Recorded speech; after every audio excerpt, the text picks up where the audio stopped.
0.4 after rising for 2 consecutive months. The index has drifted downward 2.1% from a year ago as the housing shortage has grown more intense. American Family News is online at onenewsnow.com. Follow us on Facebook and Twitter and download the One News Now mobile app. I'm Rusty Pugh.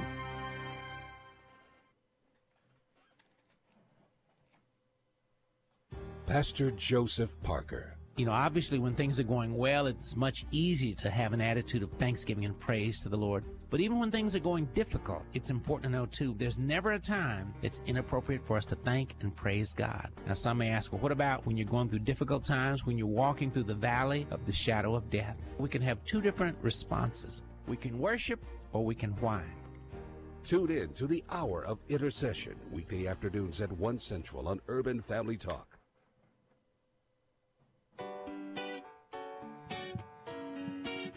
Welcome to Stacy on the Right with your host, Stacy Washington.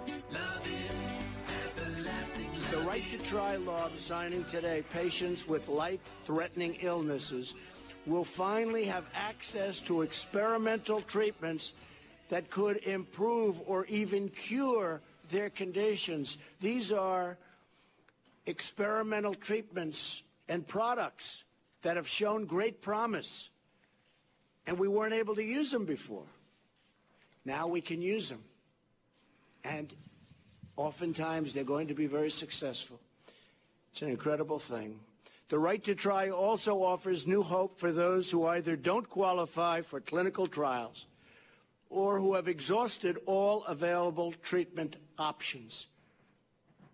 There were no options, but now you have hope.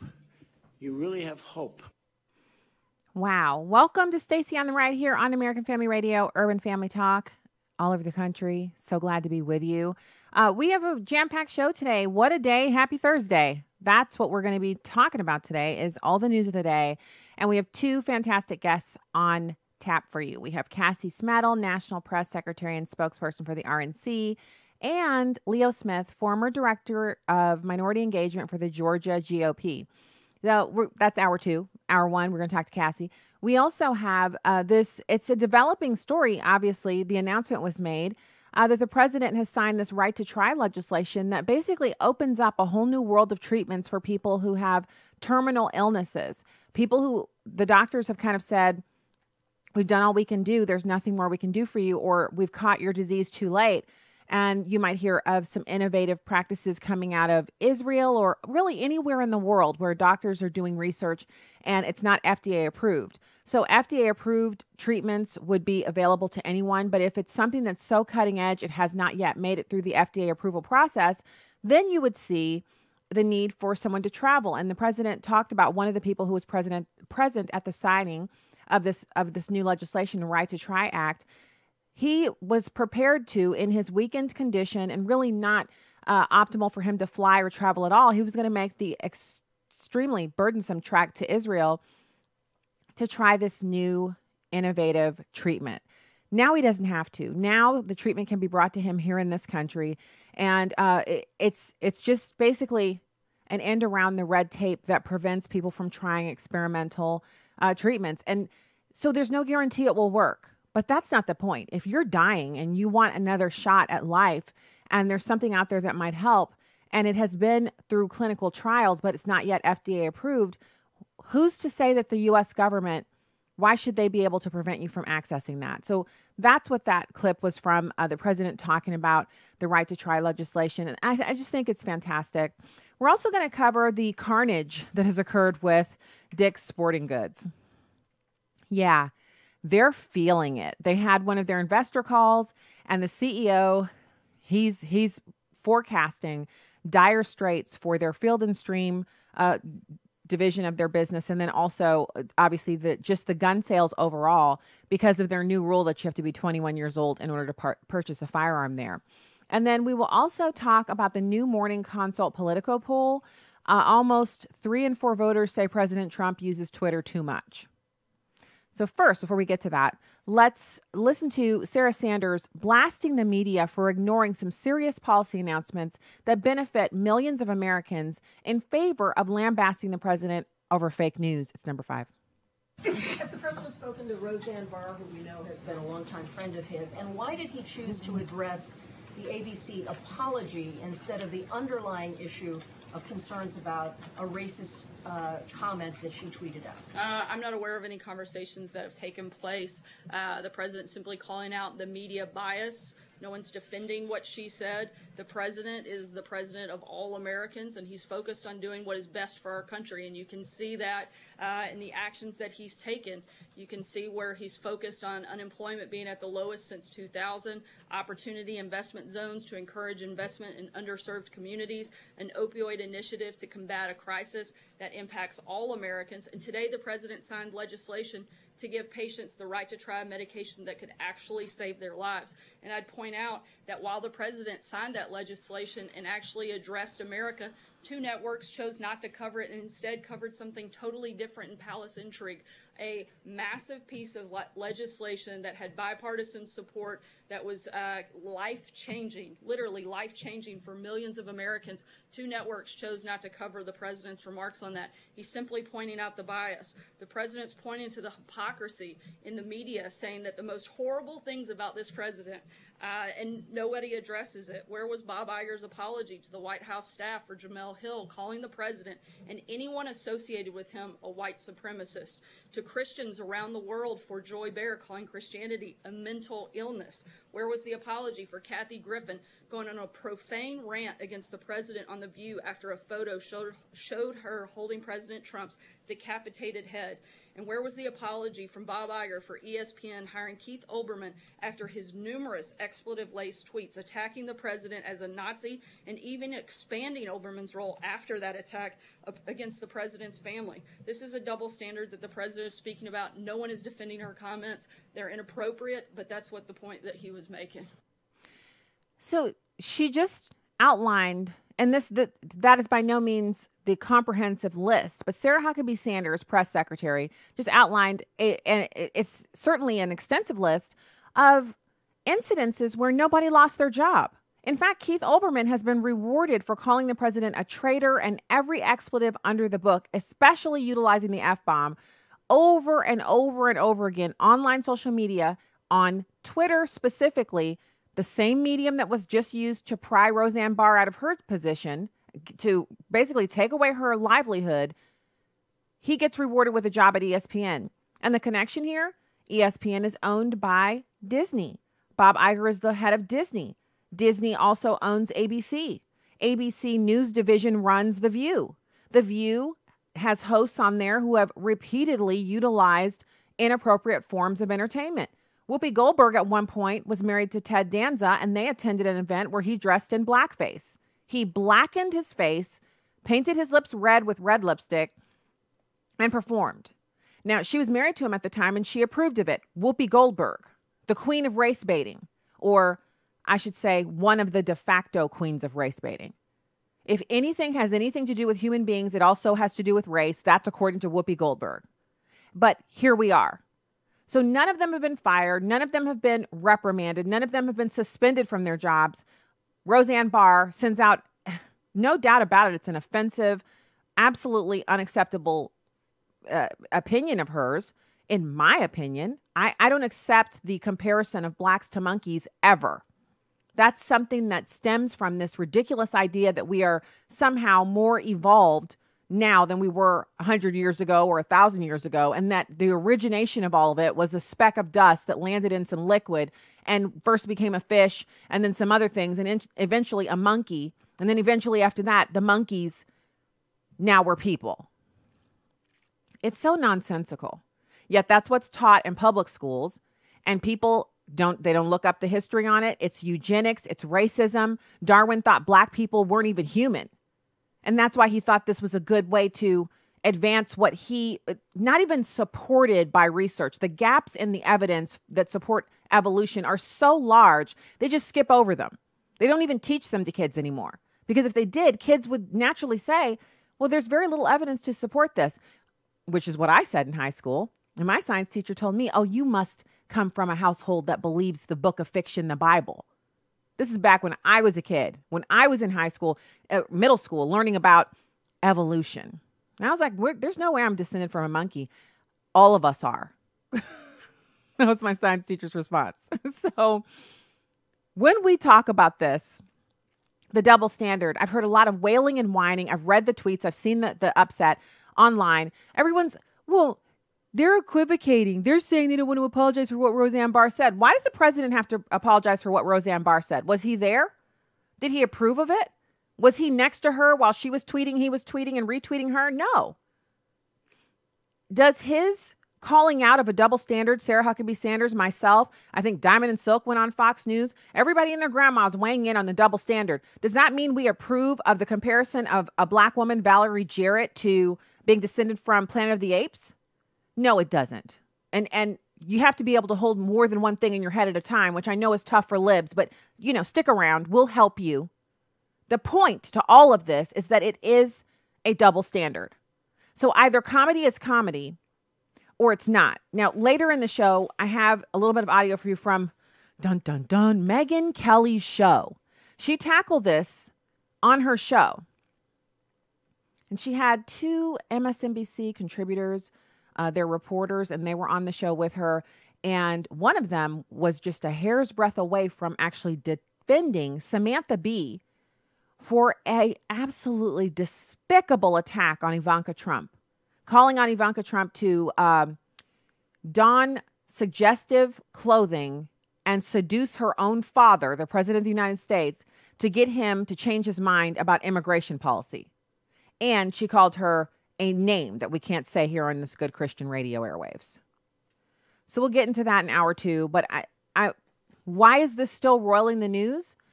Because there are people out there who absolutely ignore the double standard, and then there's everybody else. And everyone else can see that basically a tweet can destroy your livelihood if you are conservative, Republican, or anywhere on the right side of the spectrum. If you're a hardcore leftist, you can keep on tweeting, texting, cursing, name calling. You can do whatever you want to do. You can say whatever you want. You can even be physical. Look at what happened to Tommy Lahren over the weekend, or it was Mother's Day weekend. So not this past weekend, but the weekend before. Someone hurled a glass of water on her in a public place where she and her parents were celebrating Mother's Day, eating brunch, just because Tommy Lahren is on the right. Now, she lives in California, and she represents the Fox News California Bureau, and so her work is from out of that part of the country. But this is a time when, whether you disagree with Tommy Lahren's views, whether you feel she's too strident, whatever your opinion is, physicality should never be the answer. But we've seen over and over again. Remember the piece I wrote for America's First Freedom last year, the cover piece for one of their monthly magazines about Antifa and how their violence was not only excused, but justified, not just by academics on the hardcore left, but by politicians, Elizabeth Warren, Nancy Pelosi. They said these people had a right to be angry. They're resisting. So the violence that you see, the property destruction, billions of dollars of public and private property destroyed, police vehicles, and the injuries to police, those were all to be justified because these people are resisting and they have a good reason to be this upset. The fact that they're becoming violent is your fault. What does that sound like to you? It sounds like the kind of language that comes out of abusers. When someone is abusing someone else, they'll say, "You're making me do this to you. You're making me beat you to a pulp. If you could only behave, if you could only figure out how to behave properly, if you could only stop me from getting angry, then I wouldn't have to beat you." And that is the same mentality that we're hearing coming out of the left. And I know we have people who listen to this program who are on the left. And so if you don't belong to that belief system, if that's not what you feel, then by all means, get on Twitter, get on social media, get on Facebook, make your voice heard so you can calm down the angry, furious, tinny-sized din that's coming from your side. Your side is unhinged, losing their minds, literally resorting to throwing water and getting physical with people for their ideas, blocking entrances, preventing people from speaking on college campuses, all the while justifying that behavior by saying you're resisting. Resisting what? Your own lunacy, your own mental inadequacies, your own idiocy? If you disagree with someone politically or ideologically, it does not justify physical violence. Nor does it justify you saying, on the one hand, Keith Olbermann calling the president a traitor and his children and family members the C word and every other word that we can't say on this good Christian programming, that's okay. But should someone on the right simply say, stop shaking your head at me, as Sean Spicer said to April Ryan in the press briefing? They said he was a racist for telling a grown woman who happened to be black to stop shaking her head. She was doing it for the cameras, and he wasn't having it. Now, whether or not he has the right to say that to her is another thing. She could have kept shaking her head. It's not like he physically was restraining her from doing so. But that's the point here. A simple statement, stop shaking your head, rises to the level of something that is a capital offense, yet calling a woman the C word and telling her to seduce her own father, that's just good comedy. Because it depends on who's saying the words. If you're not for that double standard, then call it out.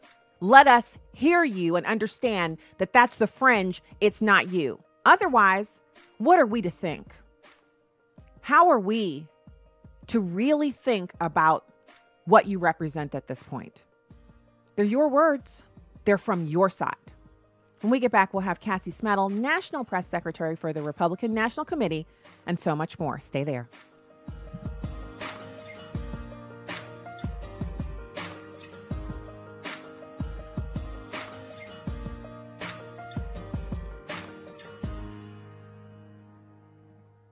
Nearly 1 in 4 pregnancies in America will end in abortion.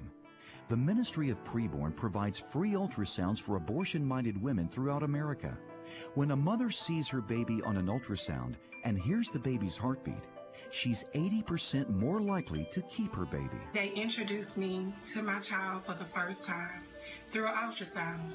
I was able to see this life growing inside of me, hear the heartbeat, and nothing else mattered at that point. I wasn't afraid anymore. I got to meet my child for the first time, and it changed everything. I was a mother to be. Your gift of $140 will cover the cost of 5 ultrasounds. All donations are tax deductible, and 100% of your gift goes to saving babies. To donate, dial pound 250 and say the keyword baby, or donate securely at preborn.com. Your love can save a life. Hi, I'm Crawford Loritz with a legacy moment. I had a 13-year-old boy tell me, every time I've trusted my dad to come through, he's always let me down. He promised he would come to my football games. I looked for him and he never showed up. He promised to pay for my trip to Disney World. I never saw the money. He promises to hang out with me, but most of the time he cancels and says something has come up. When this kid told me this, my heart was broken. I thought to myself, who can this kid trust? A lot of that in which we place our confidence is not very trustworthy. Let's face it. In fact, apart from God, nothing in this life is ultimately a sure thing. People let you down. I've let folks down. It's called being human, having crowded schedules, sometimes making wrong decisions and choices, and yes, even sometimes our own sin. So we're not perfect and we're not ultimately trustworthy, but there is one who is totally trustworthy. Listen to these words in Psalm chapter 40, verse 4. How blessed is the man who has made the Lord his trust and has not turned to the proud nor to those who lapse into falsehood. Listen to that opening line again. How blessed is the man who has made the Lord his trust. Notice the word trust is singular. God has become ultimately that which he has put his total confidence in. This does not mean we can't, in a relative way, trust other people, but ultimately speaking, God is the only one who will never let us down. He's the only one who comes through time and time again. Well, here's what I want you to remember today. God never lets his people down. There's no failure in him. When all else and everybody else has failed you, you can trust God. More information about the ministry of Crawford Loritz can be found online at livingalegacy.org. Welcome back to Stacy on the Right on Urban Family Talk. Hey, everybody. Welcome back to the program. It is great to be with you, and happy Thursday to you. StacyOnTheRight.com and at Stacy on the Right on Twitter and Instagram. Follow, subscribe, share. Definitely share. Share the show so we can spread the joy. Right now, it's my pleasure to welcome frequent guest on the program and fan favorite, Cassie Smedile, National Press Secretary and spokesperson for the RNC. Cassie, thanks for joining in today. Hey, Stacy, always great to be with you. Okay, so I feel like there's a lot of really good news coming out of the Trump White House right now, the right to try legislation that he announced and so many other good things. But there's also something that's kind of roiling the markets and people are, they seem a little upset about it. And that is the Trump administration poised to impose steel and aluminum tariffs on some of our allies. Can you talk to us about that? That's right. Well, a few things to just facts to get off the top here. One, these tariffs that we're talking about represent less than 1% of our overall economy and trade in this deal. So I think that's good perspective to keep in mind. Two, our European allies, Canada, Mexico, they've had 270 days to negotiate to get a pardon on the tariffs or a loophole for themselves, which the president was completely willing to do, and they didn't negotiate. So they've had every opportunity. But here's the really good news for Americans, and the part that you're just not hearing in the headlines on cable news, that we've had American steel producers who have re-upped their production, expanded their production, and are creating jobs. We don't need to import all of this steel. We're creating it right here at home. A couple quick facts for you off the top of my head here, that we are projected with between U.S. Steel reopening a plant and Century Aluminum, putting hundreds of millions into restarting a facility, that we're going to over and abound what we've been importing in our steel. So there's good news here, and I think the cause for alarm and concern is a little overstated. I think we're going to be just fine. And in fact, this is where we should be heading. For too long, we've seen those horrific pictures of steel factories that were once booming that are now basically just a graveyard, and the towns that were once booming because of them, where everyone has had to move away. And now there's a resurgence, and that's a good thing. I agree with you, but I want to play devil's advocate because I know this is what's been said to me many times when I've said we need to produce our own steel here, if for no other reason than a safety mechanism. If we were to ever go to war and all of our steel production was located offshore, how would we supply, a ramping up of creating bombs and fuel apparatus, all the things that are made of steel? And I remember this specifically because when I was on active duty, my wartime job was putting together those enormous, they look like missiles, but they're really fuel tanks that hold 1,500 gallons of fuel. And it goes underneath the F-15 and F-16E.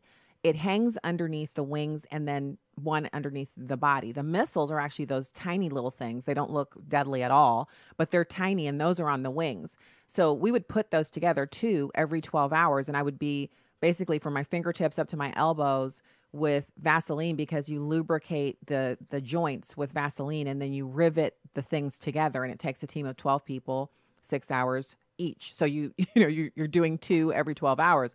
So this was what I was supposed to do. And we all knew what the purpose of that was. And the thing that most Americans don't understand about those fuel tanks is not only are they made of steel, but when an F-15 pilot gets to his destination and engages in battle, every one of those that's emptied gets dropped. So they don't bring them back. So if they need to bring them back, they can. But in a firefight where they need to be as light as possible, they're dropping those. And then after they've burned off all the fuel in those tanks and dropped them, they've got what's in the wings to get home. So when we talk about just moving all of the steel production offshore and letting foreigners make it for us, what happens when we go to war? What if we can't get steel imported during a time of war? It's sheer folly not to have a fully functioning steel production apparatus in the United States that would be able to stand us up during wartime.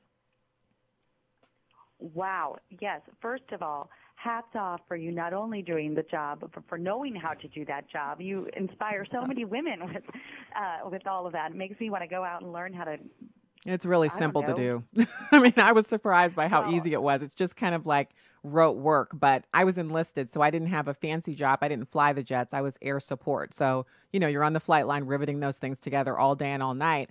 But I didn't have to do that during peacetime, but I had to know how to do it during wartime. And it's something that makes you really, you get scared when you think about the idea that we would not have steel here in this country to form those things up. And that's not even the entirety of what a wartime positioning or footing would require for steel production. Like that's just one little thing that I actually had a connection to.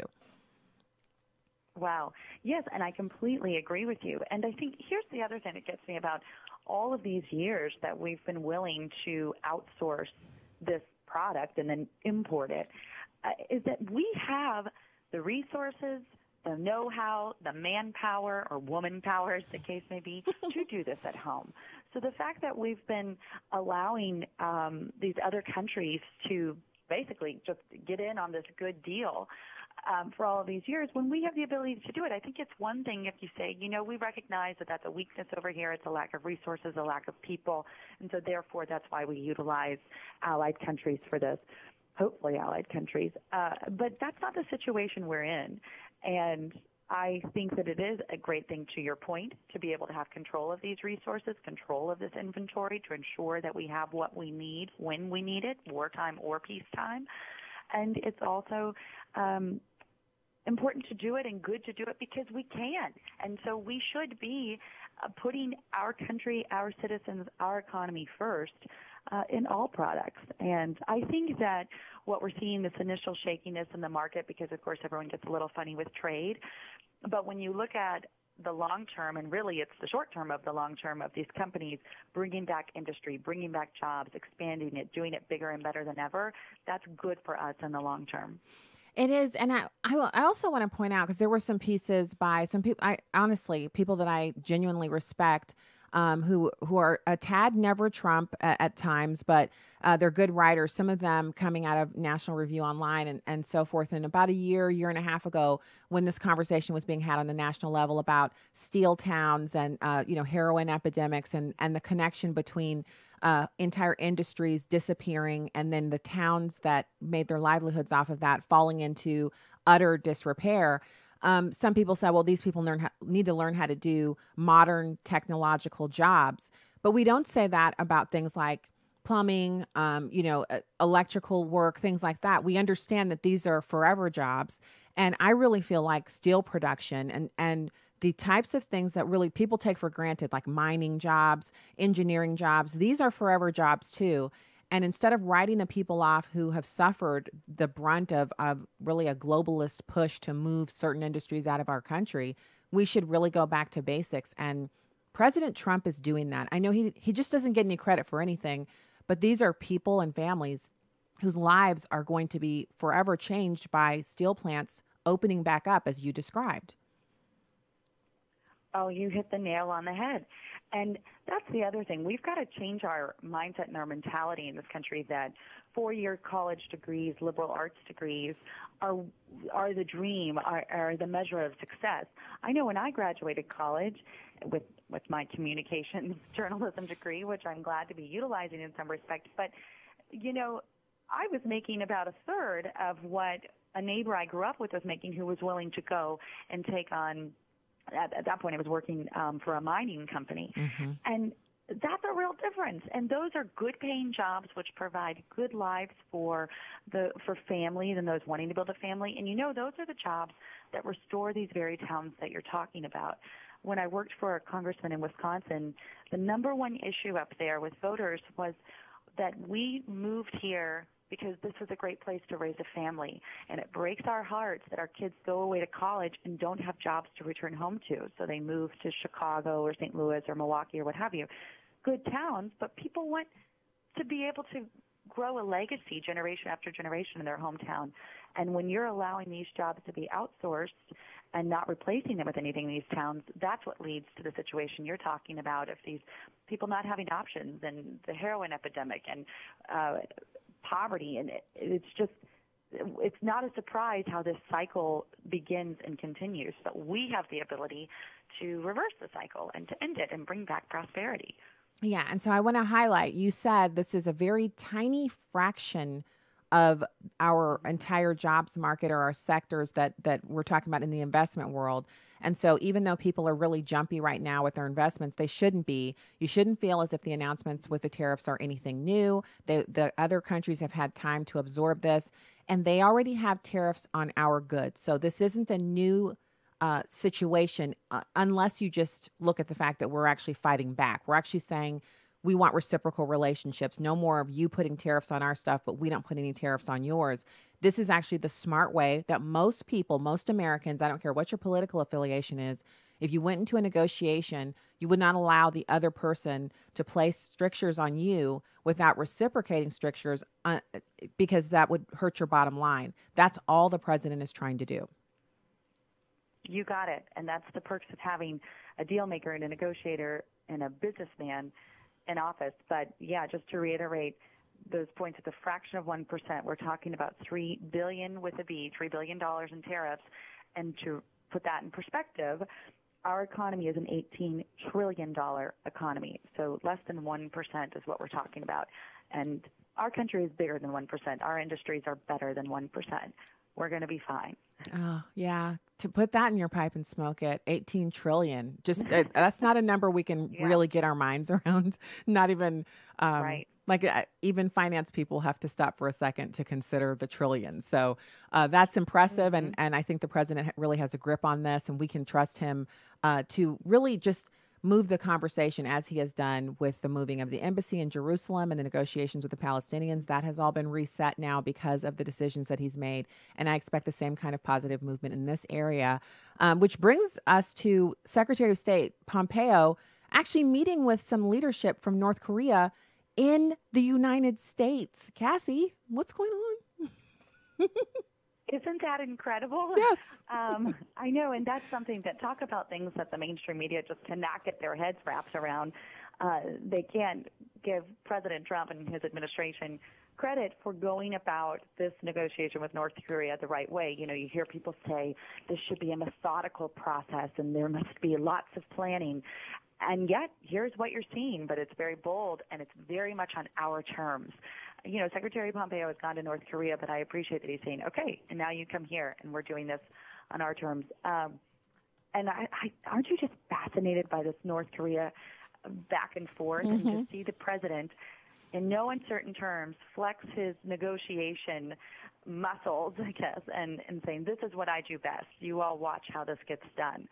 And all along, he said, thank you so much for everything you all have done. If this is all we get out of it, no problem. We are not going to let you guys get more of this deal than us. We are going to stay strong. And I think that's what's been missing in prior negotiations, that people are more intent. You know, you think of the Iran deal, for example. Barack Obama and John Kerry were more intent on being able to say they got a, quote, deal than if it was a good deal. And by good deal, I mean good for the United States. And I appreciate that Donald Trump and his administration are saying, yeah, sure, we'd love to make a deal, but we're not going to do it at a loss to our country and to our people. We're fine to walk away anytime. And you're seeing Kim Jong-un is feeling the pressure, and I think that's why he keeps coming back. Yeah, and I think every time they have an interaction like this, a lot of people are just looking at it so simplistically. It's like, oh, you know, he tweeted this and President Trump tweeted that, or he said this in the media and President Trump tweeted that. And they're really treating it the way children view cartoons or something like that. Like it's just whatever you see on the screen. But there's so much more to this. We're talking about individuals who can also communicate via diplomatic channels, diplomatic cables. They have their special phones that, you know, these are not the only interactions they're having. But on every single interaction, the president has shown a propensity for having the strongest arm. There's something to be said for that. I don't think people really understand. This is not like that guy from Macron from France. He's like a little kitten compared to Kim Jong-un, who is a ruthless dictator. And our president has been able to deal with them both. So we really have to kind of let the process work itself out. And, you know, it's not fun to watch how they get cows into ground beef. It just ain't fun. But we all love ground beef. We love burgers. So do you want to watch how it's made or do you want to enjoy the burger? Which is it going to be? That's right. The fruits of the labor, but we don't need to watch how the sausage is made, right? Yeah. And, you know, it's interesting because, go ahead, what? No, I was just agreeing with you. I don't want to see it. I'm like, don't show me how they make the bratwurst, please. Yes. I'm completely with you. But, you watch, if you keep cable news on all day long, which blessedly in my job, we have all the channels on all day long. And it's just breathless coverage of, the presumed mistake the president's making today, or the misstep, or the catastrophe, or whatever. And while they're so fixated on that, here the president goes getting things done, whether that's deregulating or negotiations with North Korea or right to try. I mean, did you see this the other day? Not to change the subject completely, but during the bill signing for right to try, which of course is a huge accomplishment that affects millions of Americans and their families, and it's just this devastating thing that people have been fighting for years. Do you know what CNN was covering? The president's diet.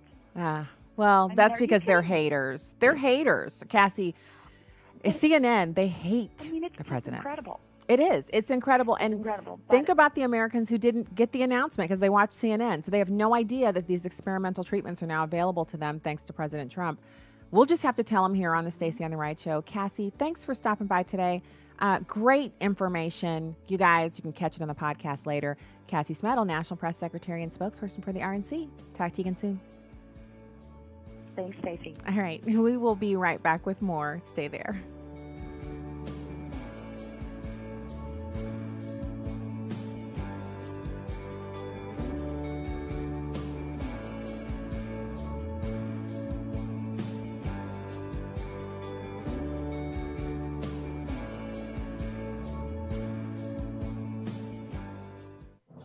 This is Uncommon Moments. Here's former Super Bowl winning NFL coach Tony Dungy and his wife Lauren sharing from their book Uncommon Marriage. Building a strong marriage requires more wisdom, not to mention grace, than any of us have in ourselves. Lauren and I have discovered 8 core principles of an uncommon marriage. 1. Look to the Bible as your guidebook and to Christ as the living example for your marriage. 2. Stay in sync spiritually. 3. Manage expectations and appreciate your differences. 4. Work as a team. 5. Practice committed love. 6. Communicate well and often. 7. Don't run away from conflict. And 8. Support each other in serving others. Tony and Lauren Dungy, authors of Uncommon Marriage, learning about lasting love and overcoming life's obstacles together. Discover more at CoachDungy.com. Family is an institution set forth by God, one man and one woman for life, with the outflow being children produced by that union. It's obvious to all that there is an attack on the family in our country, and especially on fathers. Whether it's the cycle of sin that persists in our families or the pressure from our government to exclude men from being intimately involved, the strategic battle is on for the souls of men. Join us in the battle to strengthen fatherhood. UrbanFamilyTalk.com. So they asked me to enter my email address, and the next thing I know, I start getting emails from companies I never even knew existed. What's up with that? Here at the American Family Association, you have our word that we won't give away, sell, or lease your email address to any other organization or company. We're thankful when you take the time to subscribe to AFA Action Alerts, 1 Million Moms, Engage Magazine, or any of our other online newsletters. This is Life Issues with Brad Mattis, president of Life Issues Institute. Conventional wisdom says the relationship between mother and daughter is the most important. But a study published in the Journal of Family Psychology states the father's role is just as critical. Having a father figure provides for vital emotional growth. Girls raised with a loving father are more emotionally balanced, less likely to be depressed or suffer from anxiety. They're also more comfortable with expressing their feelings and better at dealing with stressful situations. Another big advantage is fathers demonstrate to their daughters how they should be treated by men when they grow up. Over the years, the media more often than not portray fathers as ignorant dunces. Perhaps common sense and studies like this will help turn the social tide back in favor of valuing and respecting fatherhood. For more information, visit our website at lifeissues.org and stay informed, more informed than you've ever been. Welcome back to Stacey on the Right. The first minimum wage was in 1938. It was 25 cents.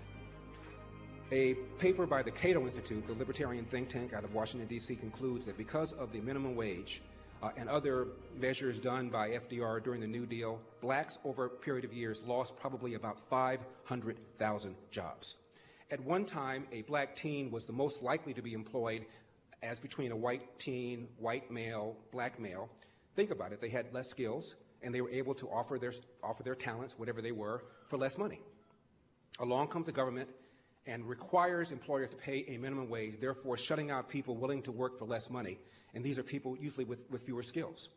There's a law that was also started during the Depression called the Davis-Bacon Act.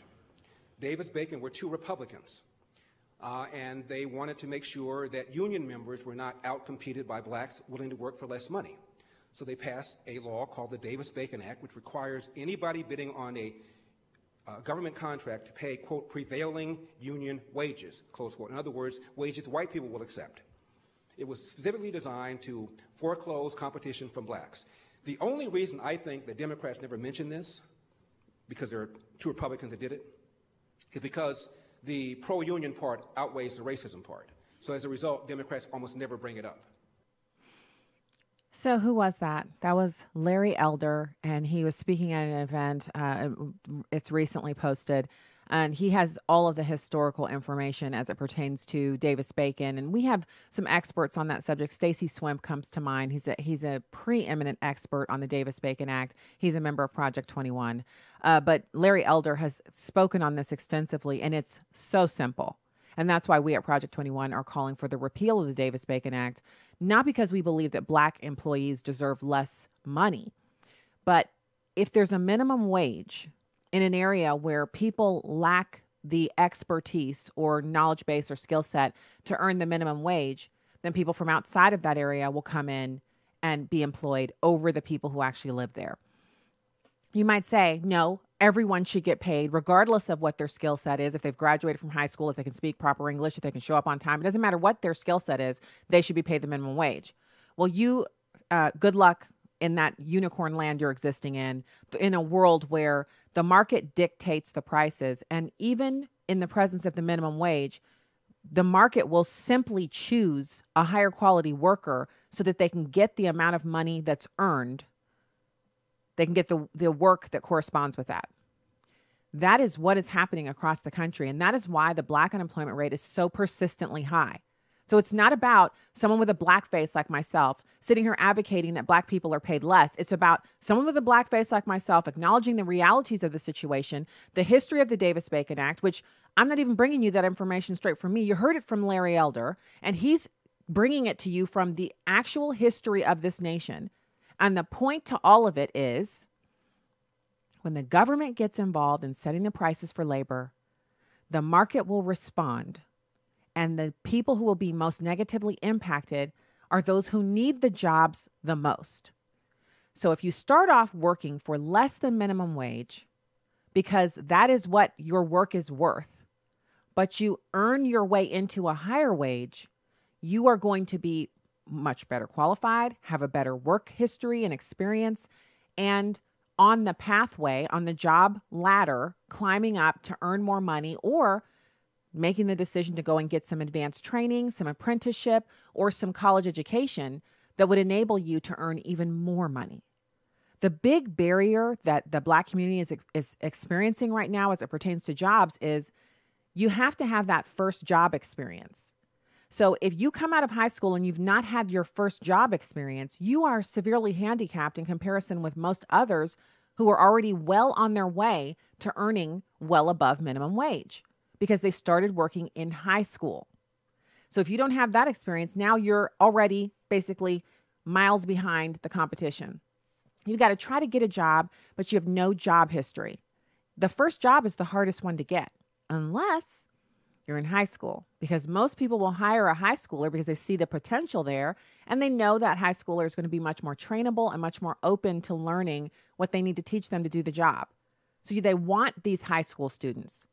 So we have to be willing to make the conditions amenable to people who are coming from disadvantaged situations having the opportunity to earn this money. So this doesn't mean that this is all over the country. Project 21 is recommending that there are opportunity zones in which the minimum wage would be suspended to spur job hiring and to combat the illegal practices that are undercutting jobs in the minority communities, namely illegal aliens getting hired in place of American citizens because illegal aliens don't have to be paid minimum wage. So if it's already a de facto elimination of the minimum wage due to illegal immigration, why would we leave the law in place if it only punishes citizens? That's what we're talking about here. So it's less to do with race and more to do with socioeconomics and the intersection of bad government policy with poor people. People who want to work, who want to support themselves, who want to earn their way out of poverty, but the government has the door slammed shut on their first opportunity to do so, which is that first job. So I want to wish you guys happy National Smile Day. I'm into it. I just saw it on Twitter. I didn't even know that was one of, every day is National something or other day.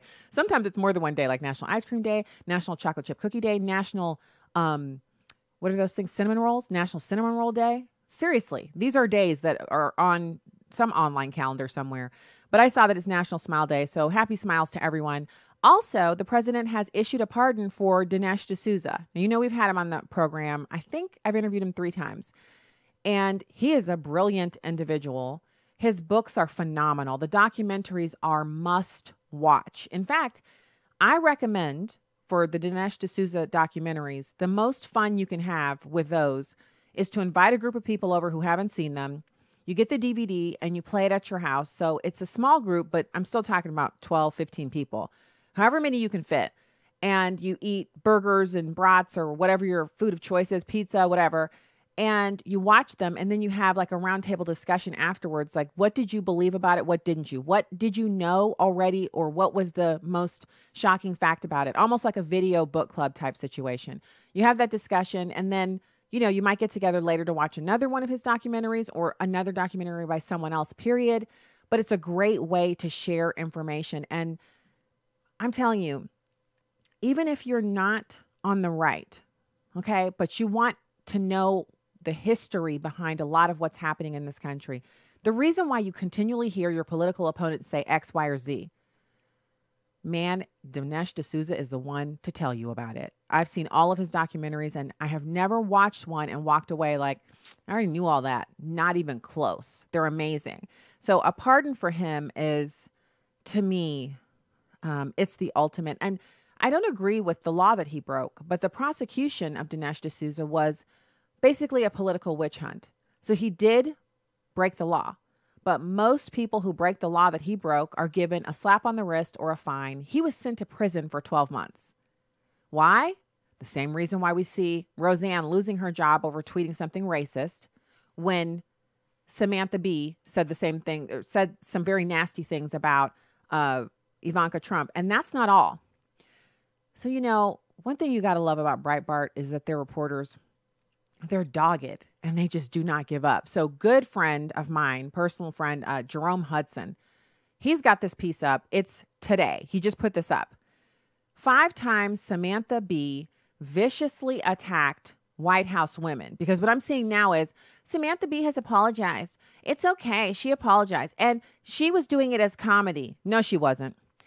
When we look at Samantha Bee's comments about Ivanka Trump, yes, the name she called Ivanka Trump is repugnant and disgusting and beneath the dignity of network television. But, it's pretty nasty on there anyway. So some people might say there's no different. But what about the other things she said?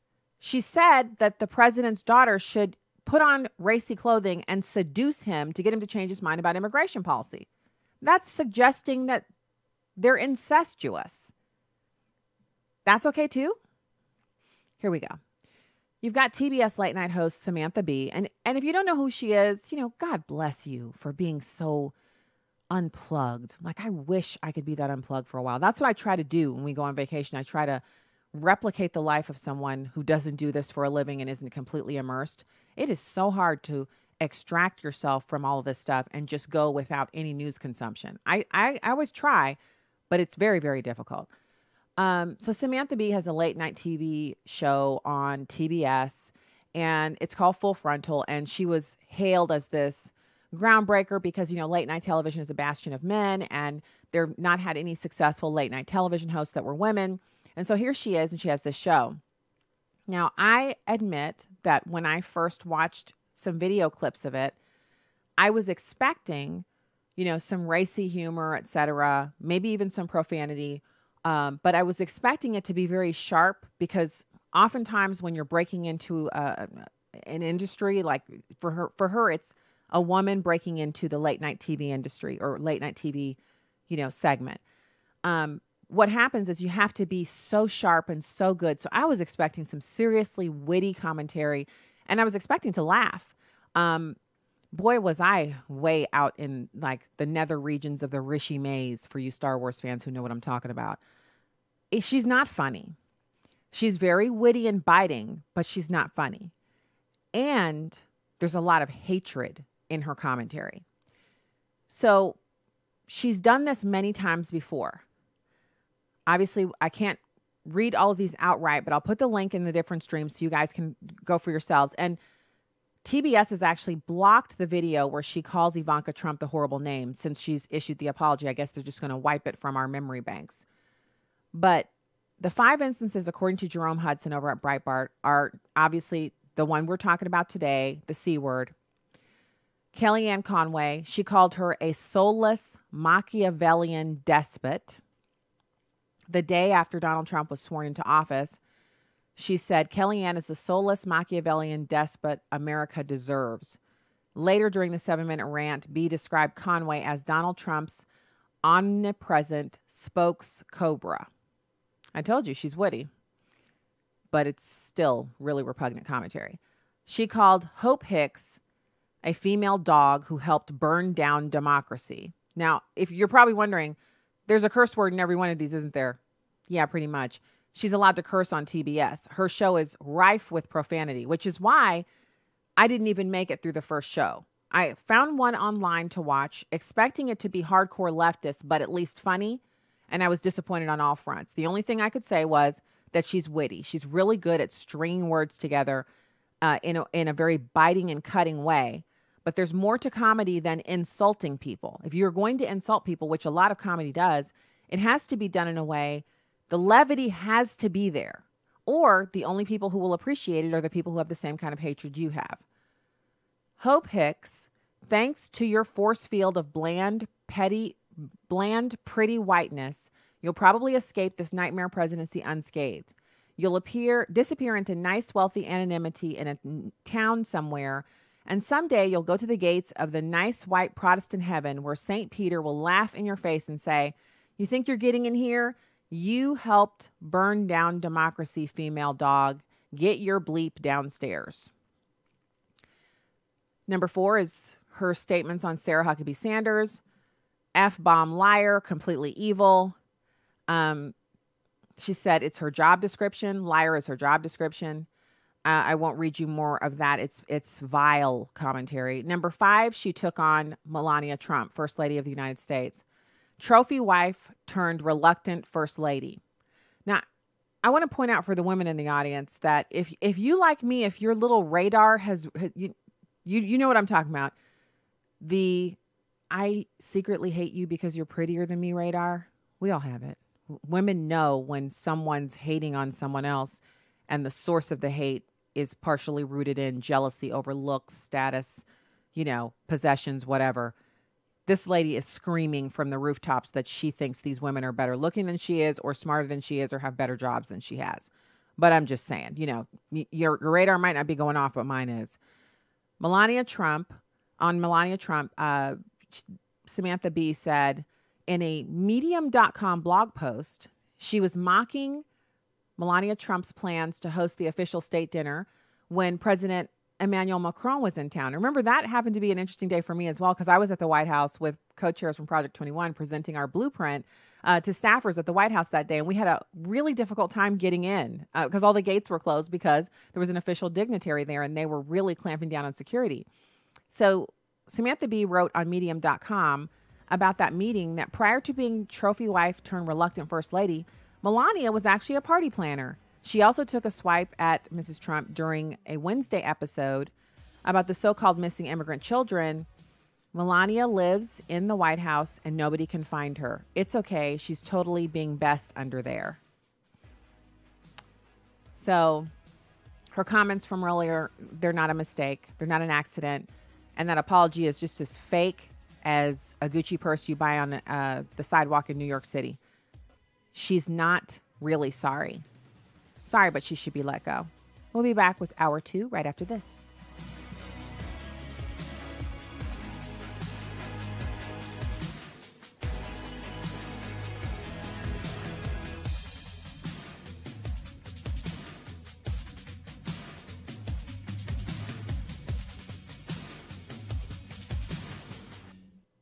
Urban Family Talk. Urban Family Talk. It was a time when men rebuilt the ruins. With one hand they laid bricks, with the other they held a weapon.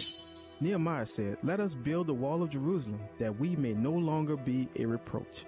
Our nation, after many years of decline, is in a state of moral destruction. The cry is going out. Do you see the distress we're in? Join us in the battle. To learn more about our mission, visit urbanfamilytalk.com. Truth, wisdom, empowerment. Urban Family Talk, a ministry of the American Family Association. American Family News, I'm Rusty Pugh. A conservative activist who pleaded guilty to a campaign finance crime is getting a full presidential pardon. Jared Halpern has more. Before leaving D.C. for a day trip to Texas, President Trump announced on Twitter he will pardon Dinesh D'Souza, who the president says was treated very unfairly by our government. D'Souza, a conservative author and filmmaker, was sentenced in 2014 to 5 years probation and several months in a halfway house after admitting he made illegal campaign contributions in a U.S. Senate race. D'Souza tells Fox News he got a call from the president yesterday about the pardon and says he's thrilled to have a cloud lifted. At the White House, Jared Halpern, Fox News. An editorial writer for the Wall Street Journal says the National Football League's new national anthem policy will help put to rest the myth that America is awash in police murders. Jason Riley is a member of the Wall Street Journal editorial board. He told Fox and Friends' Brian Kilmeade he's glad to see that the NFL has stopped indulging a false, dangerous narrative. What we've seen in recent years is an increase in the coverage of these incidents. We can't mistake that for an increase in the incidents themselves. That is not what the data support. And what the false narrative here is that the police are out there and that this is racially motivated and that this is a common occurrence.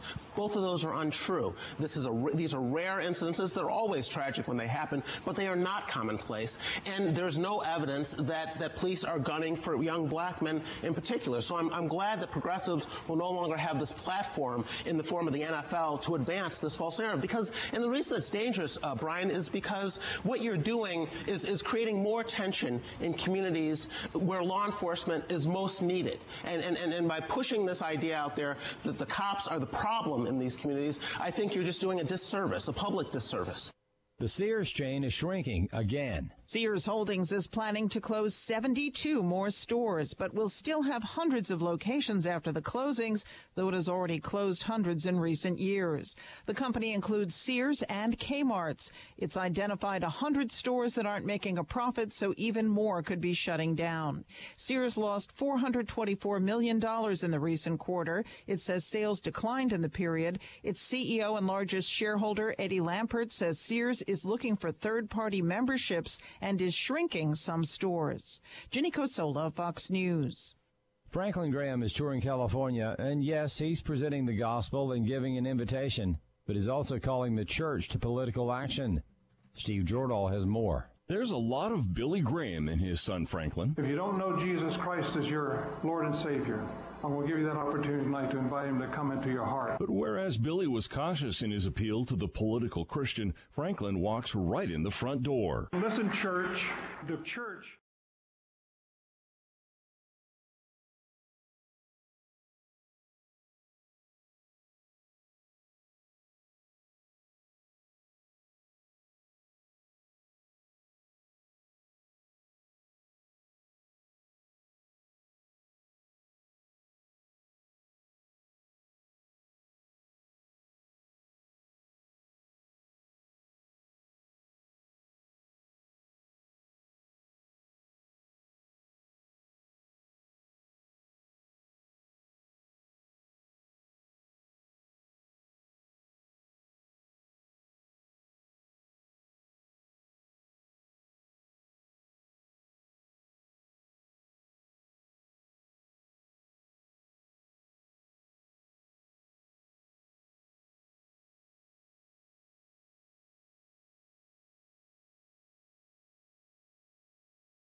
not sacred, but they are important to us in our national identity.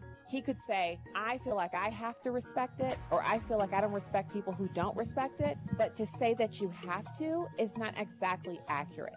Stacy on the Right. Weekday afternoons at 2 Central on Urban Family Talk. Welcome to Stacy on the Right with your host, Stacy Washington. So we don't know whether she's well or not. I mean, the Twitter account would certainly suggest she's having some difficulties. Have to point out, President Trump is upset about the double standard in the media. And, this isn't about him. But you know how he makes everything about him, and so do his critics? But I do have to say, yesterday on TBS, Samantha Bee was going after Ivanka Trump. And the criticism that she made of Ivanka on her father's policies when it comes to separating children from their undocumented parents, fine, totally fair game. But she called Ivanka Trump a feckless C word. And to me, it was so jarring. It was so jarring, and to me, to me, hate is hate. And I think she should be condemned for it too. It's not to word police, it's just hate is hate is hate. We talked about that yesterday. Just yesterday, we're talking about how Bill Maher uses this word about women. And it's no better when a woman uses it about a woman. Fair enough. I mean, of course, it's never constructive to call anybody the C word or any word that's in the ballpark of that type of language. But will there be any backlash against her? Look, she's a comedian and she said it on her show. So's Roseanne. Right, but she didn't say it. She didn't say in the I mean, she. Do you think it's better to say it on Twitter than on your show? Well, like on your show, it seems worse. Roseanne was not in the forum where she was presenting it as a joke. In retrospect, she goes back and says, "Actually, you know what? I was joking about it." But she says she was joking. I realize it doesn't sound like a joke, but she says she was joking after the fact. So do you hear him starting to equivocate? You've got, obviously, Megyn Kelly. We all recognize her voice. And so the voice you have not yet heard, which you'll hear just in a second in this clip, is Craig Melvin, a guy who is on MSNBC. We've actually played clips of him before because he tends to, oddly enough, makes common sense sometimes. I mean, it's fascinating to watch because it's almost like you're watching it and you're expecting this tidal wave of lunacy, and then he will say something. You're like, oh, wait, whoa, what did you just say? Wow.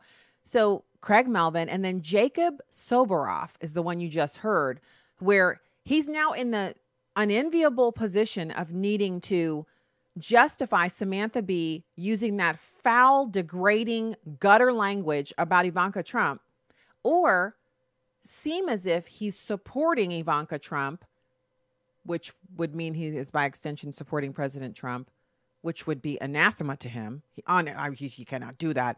So he has to try to figure out a way to stay in the safe zone. So he begins to, what do my critics say? Oh, he starts tap dancing.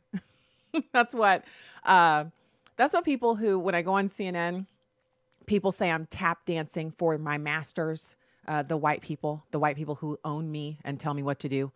The ones they either are paying me huge sums, princely sums, with Koch brothers checks and logos on the checks, or they're just ordering me around because I tap dance for them because they're my masters. And so it's so funny to see this guy.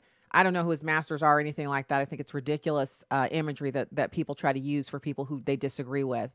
But he's clearly having trouble because Megyn Kelly, this is her forte, which is why I don't understand why she wanted to do a morning time talk show. This is her forte, analyzing news, coming in with the centrist perspective, which if you are a human being, your perspective should be that all of it's wrong. Comparing humans to apes, wrong. Comparing women to the female body parts, wrong. All of these different things are wrong. Name calling, wrong. So if you believe in the First Amendment, you know that you can not have the government infringe on that. But in the private sector, all bets are off and people can have standards for their employees. But is Twitter a medium by which employers should be firing their employees?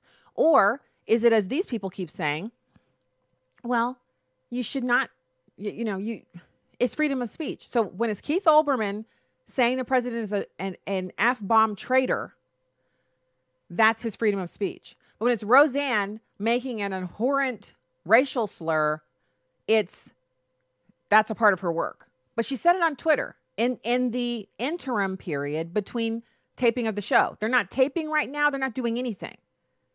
But, there it is.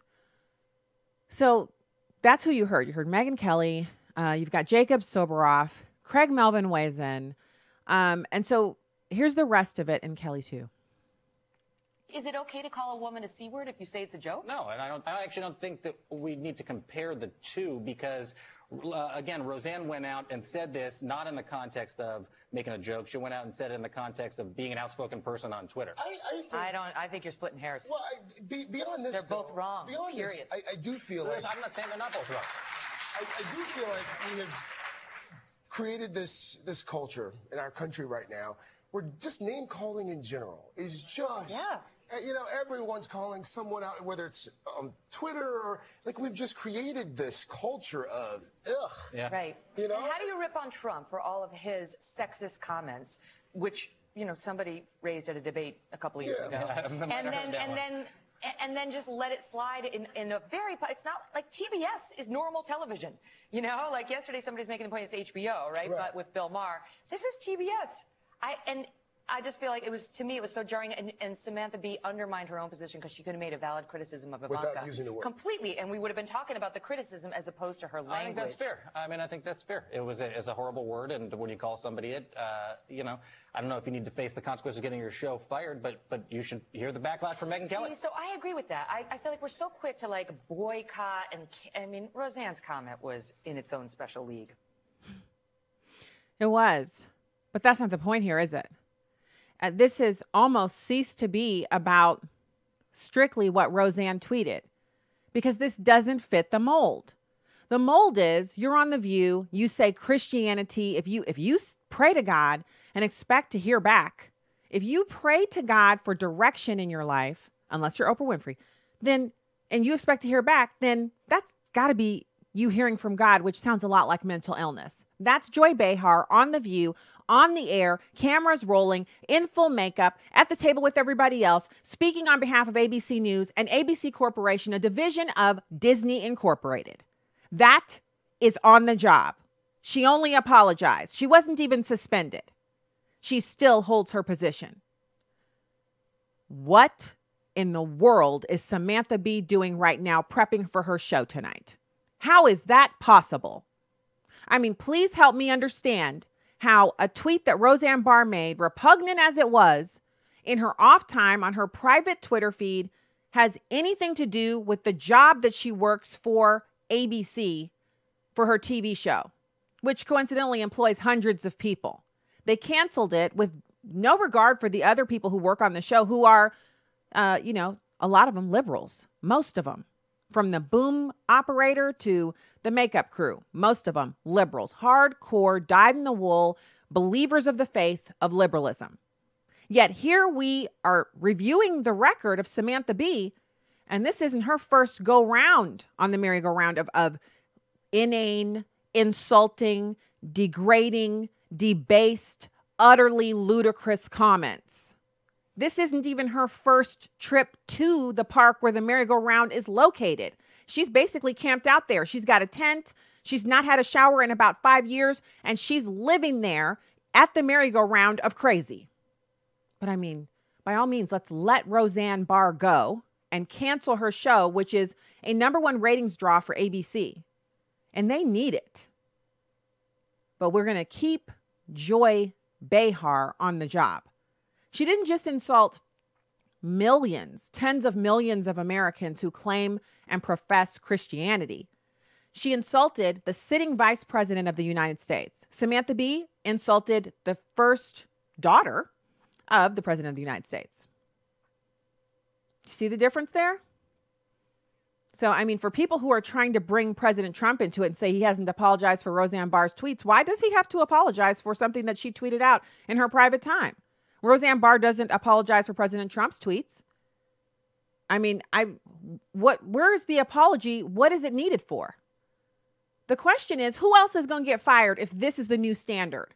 If the new standard is you can't say anything unacceptable, and I do believe it is unacceptable, but it's not against the law to hold those views or to make those comparisons or to joke in that way. I mean, if you've ever been on Twitter, you ought to know there's a lot of joking going on there that is utterly repugnant and not suitable for, decent conversation. Definitely not safe for work. Totally unsafe for kids. It's there. And the people who are engaging in it often have the blue check marks. They hail from Hollywood and every other elite bastion of power. Yet they are allowed to tweet and say whatever they want without jeopardizing their livelihoods. But Roseanne Barr just lost her job. I don't think it's really about that tweet. Because if it was, Samantha Bee would not be prepping her show for tonight. She would not be shooting and taping and preparing for air tonight. No way. No way, no how. So I don't care what President Trump says about what Roseanne Barr tweeted, and neither should you. He's the president of the United States. Last I checked, did we not just discuss that here we go. President Trump announced steel and aluminum tariffs on EU, Canada, and Mexico. His Secretary of State is meeting with a dignitary from South Korea. North Korea. The first official from North Korea to visit the United States in over 18 years, Kim Yong-chol, is meeting with Secretary of State Pompeo today, and he met with him yesterday. So pardon me if President Trump doesn't have time to tweet an additional apology for something he didn't have anything to do with. But I'm wondering, will Barack Obama tweet an apology for Samantha Bee? Do you hear how ludicrous that is? That's where you are right now if you think that some apology is needed by Donald Trump. Also, this idea that Donald Trump is enabling racism. By doing what? Signing a special office for the HBCUs of the country, bringing the office of historically black colleges and universities up to the level of a cabinet position. The office is now located with the other cabinet level offices. By designating certain medications that were off limits, now they're within the realm of possibility for millions of Americans facing terminal illnesses. By doing a whole reworking of the Department of Housing and Urban Development under Dr. Ben Carson so that people who are receiving those benefits now can have basically a savings account where they can put some of the money that the government's giving them so that one day they can use that money as a down payment to buy their own home. I mean, it's really weird behavior from a guy who's apparently a white supremacist. Never mention the fact that his daughter, Ivanka Trump, has converted to actual Judaism, not just, practicing or claiming Judaism or I'm married to a Jewish person, but she's actually practicing keeping the Sabbath, separating the dairy and the meat. She converted to Judaism. She's married to a Jewish person, as are all of his other children that are old enough to be married, that are married. So please help me understand how this man is it's so much racism coming from him that he's literally using mind control to get Roseanne Barr to tweet stuff, idiotic stuff. He's getting her to tweet that stuff. No, he isn't. This is just an excuse to talk about Donald Trump and to impugn his character yet again, instead of paying attention to all the really good things that are coming out of the Trump administration. And all of the really horrible things that are coming out of the mouths of liberals like Keith Olbermann, Whoopi Goldberg, Joy Behar, and others. We won't even get started on little miss over at MSNBC, Joy Reid, who has literally, her only defense to once holding conservative views and actually liking Lou Dobbs, actually being against illegal immigrants stealing jobs from black people. She used to believe all that stuff. She used to write about it on a regular basis. Now she has to blame it on hackers or dogs that can type. That's all she's got. So, this whole story, I mean, it's one thing when it's a story. It's another thing. You got Megyn Kelly on mainstream morning television ripping into Samantha Bee, and Sakharov, or whatever his name is, actually, he was like a hair's breadth away from defending Samantha Bee, calling Ivanka Trump feckless female anatomy and suggesting that Ivanka Trump seduce her own father. And we're supposed to be satisfied with an apology. If it's time for people to lose their jobs, goodbye, Bill Maher. Goodbye, Samantha Bee. Goodbye, Jimmy Kimmel with your blackface dressing self. Bye-bye. And if we're not letting those people go, I think we need to see an email, a letter, a note, a phone call, something or other needs to happen because Roseanne Barr needs her job back. Either fire them all or give her her job back. I think we know what's going to happen. And it's a shame. All right, we'll have Leo Smith, former director of minority engagement for the Georgia GOP, with us right after these messages.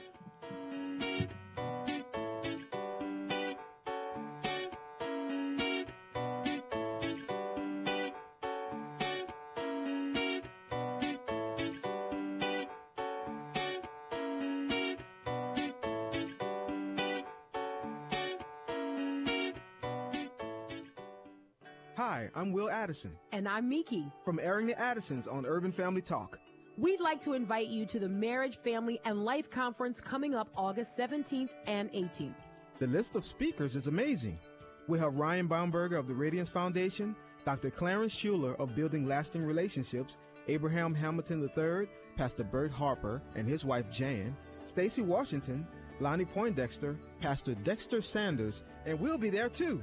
There's a direct attack by the enemy on marriage and family, and babies in the womb are treated like political footballs instead of life. We want to encourage and equip the body of Christ to fight for the restoration of the family. If we can get our families on track, a lot of society's problems could be solved. The Marriage, Family, and Life Conference is from Urban Family Communications, a division of the American Family Association. You can learn more and register at urbanfamilytalk.com. Up next, Carol Swain with 2 minutes to think about it. From poverty to professor, from GED to PhD, a bold Christian speaking truth to power. Here's Carol with today's 2 minutes. Hello, folks. There was a time when Americans lived in Mayberry, went to sock hops, and life seemed to be a lot more like an episode of Leave It to Beaver. Certainly many of the issues that face our society today were around then, but their influence was tiny, and we didn't worry about them the way we do now. The idea of a school shooting was something Hollywood might come up with in a bad B movie, but it wasn't even at the bottom of our list of things to care about. Many schools had hunter safety courses that taught responsible firearm safety. Kids played outdoors and only came in when the street lights came on or their friends had to go home. Their parents weren't reported to the police and child services for child endangerment because the kids weren't locked up indoors where it was safe playing violent video games. They were out using their imagination. So much has changed in what, in the grand scheme of history, is a very short time. While it's accurate to say a lot of things got us here, I want to note just one. Back in the 50s, the church had far more influence than it does today. In fact, it's being pushed further into a corner every day. Our church, and therefore our relationship with God, was what grounded our decision-making. Now we are adrift, and perhaps on the rocks. Get the church out of the corner, and it will get us off the rocks. To learn more about Carol and the Carol Swain Foundation, visit carolmswain.net. And make sure you follow her on Facebook at Professor Carol M. Swain and on Twitter at Carol M. Swain.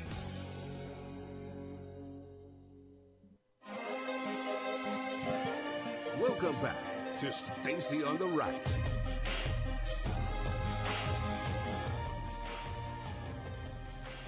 Welcome back to the program, everybody. Thank you for being with us today. I have to say, I'm a little fired up about all of these subjects, really. And I think they point to it on the larger scheme. If you back up and just really pull all the way back to the 30,000-foot view, the entire discussion about everybody being really offended by things that President Donald Trump says and really, calling him a white supremacist and all of that. And this, but the same people who find President Trump's tweets offensive, justifying and mollifying the tweets by Oberman and Whoopi and really a lot of Hollywood stars who tweet profane things at President Trump, that the same people who attack President Trump, they defend those tweets. It's not just a double standard. It's a lack of an ability for people to literally think. It's people who they can't see a double standard when it's right in their face because they have so blinded themselves to justifying one side and vilifying the other. So they can't level criticism at anybody on the left. And it's not just a sacred cow. It's an inability to even process, Samantha Bee was wrong. And if the consequences for being wrong on the show are less than the consequences for someone being wrong on their own private Twitter feed, then something is wrong. But if you can't even admit that, the something that's wrong is bigger than this particular story.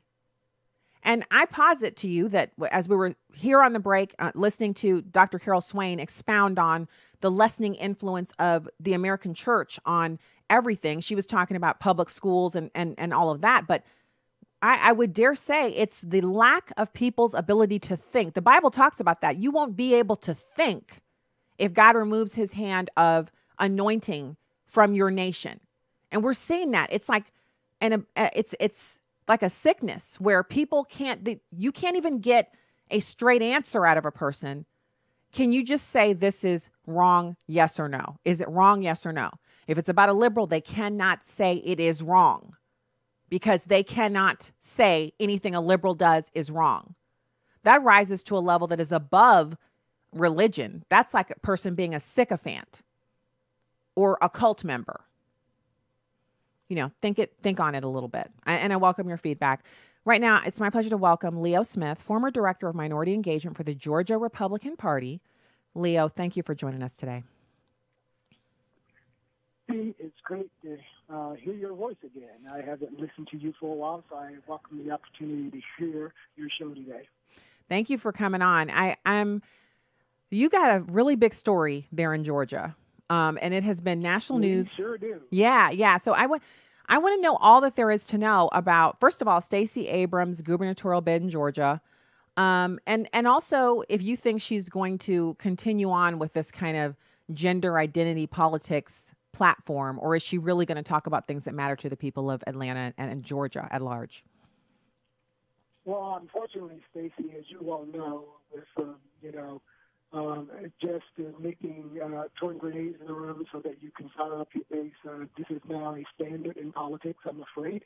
And yes, identity politics is the way that Democrats and progressive liberals excite their base. And so I think that we're going to see a complete and total commitment to that strategy by Stacey Abrams, who is very bully on the idea that she wants to distinguish herself from, say, the Jason Carters of the world, the family dynasty candidates, Jason Carter, who ran against the Republican governor in Alaska, Governor Deal, and got, beat pretty well.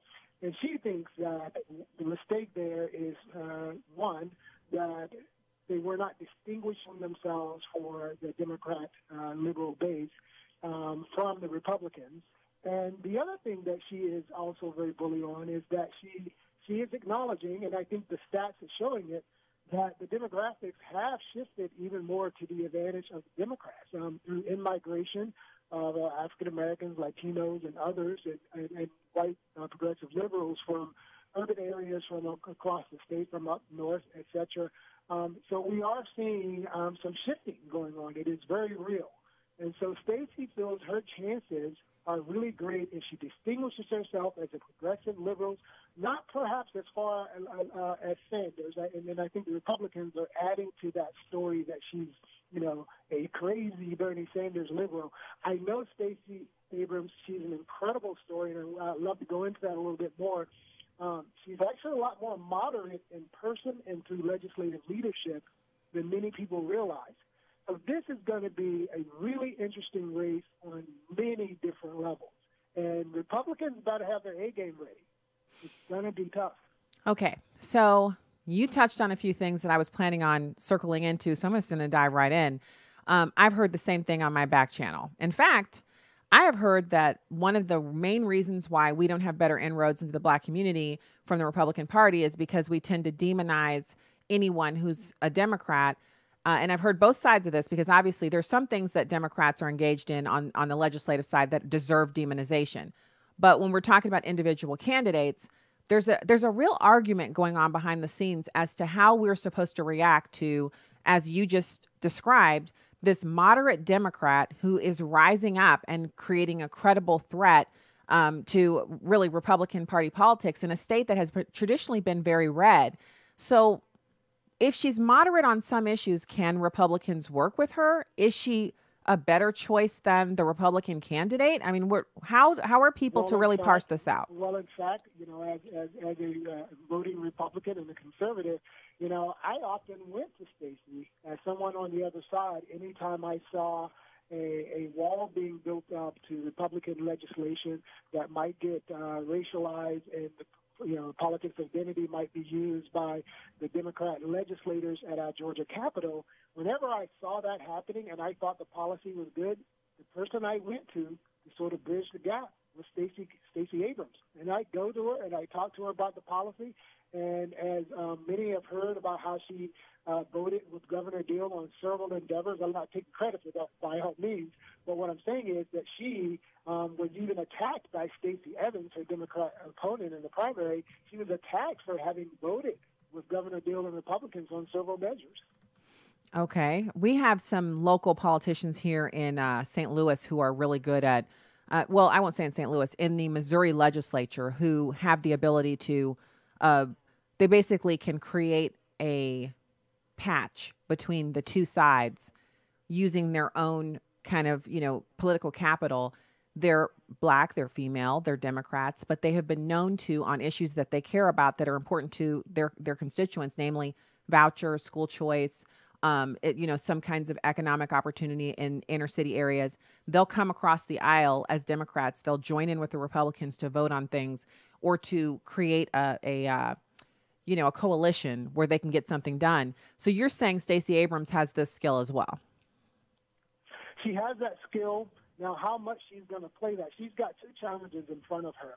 She does have that skill, but the Georgia Republicans are going to make sure, and I am certain of that because I know, all the people who were involved in the leading of the campaign consultant for both Brian Kemp and Casey Cagle, whichever one wins that primary runoff. And they're going to make sure that the public actually knows what they want them to know. In other words, the political consultants are going to paint Stacey Abrams as more oppositional than she actually is. And that's a strategy that I believe could work. That if the voting electorate don't do their homework, and if they can excite the Republican base with even some dog whistling kind of things that, we've already seen as an example. Chairman of Georgia GOP, even before Stacey Abrams had done her acceptance speech, he did a speech about her debt that she has and how she's disqualified from office because of her debt. Now, what they don't go into is that part of her debt is that she's a Spelman grad, and she's also a Yale law graduate, and part of her debt is what? Her law degree debt. So actually the largest part of her debt is that. But they don't tell that whole story about this achieving person who is encumbered some educational debt, which many Americans, she's a young person, so many Americans at that age have extensive debt from education. That's not an unusual story. And as long as you're on a payment plan, you're not in arrears that disqualifies you. So the Republicans are going to make her sound like she's fiscally irresponsible, et cetera, whereas it could backfire because at the same time, liberal, progressive Democrats, people who do their homework might say, whoa, that's unfair. This is a highly achieved person who, like many people, whether they went to med school or law school, still has a little debt, and that's why she's so committed in her own legislative leadership in the Georgia State House to making sure that education is more affordable. That's one of her platform pieces. So, the attack's going to come. They're going to try and paint her in a way that really drives up the Republican base. The Democrat base is going to, of course, rely on what they know about her. And it's going to be very interesting to see how those two strategies meet in the middle. And we're certainly going to have a nice tornado. So early days yet, I know. But she won the primary. Does she win the race? Well, I've been known, as you well know, to make certain predictions about elections. This one is really, really difficult, I must admit. I would have said 4 years ago, no way. There's no way. And now, I mean, with all the great history and all that aside, I mean, she would be the first African-American woman. She already is the first African-American woman to win the nomination for governor in the state, in the United States. And now she would be the first African-American female governor. I had the great pleasure of watching Governor Wilder in Virginia when I was at Virginia Tech, and I helped with his campaign, as a matter of fact, because I consider him a blue dog Democrat. And, you know, he was the first African-American governor, period. And I look at the demographics and the situation there in that regard. I think Stacey is much more, she is more progressive than Governor Wilder. She, I think, is more educated. I think she's a better organizer than he was. I mean, she created the Blue Institute. Oftentimes we get so caught up in the messaging about a person, we forget, or the party even, we forget some of their skills. I believe that Stacey Abrams is a better organizer than Barack Obama. In part, Stacey, W, because I got all these Stacey Evans, Stacey W, Stacey Abrams. So in part, she's a better organizer than Barack Obama because she's learned from him. She's learned from his presidency. She's learned from the attacks. She's learned how to organize. She created a pipeline program for leadership development called the Blue Institute. Okay, People so I'm nationally recognized.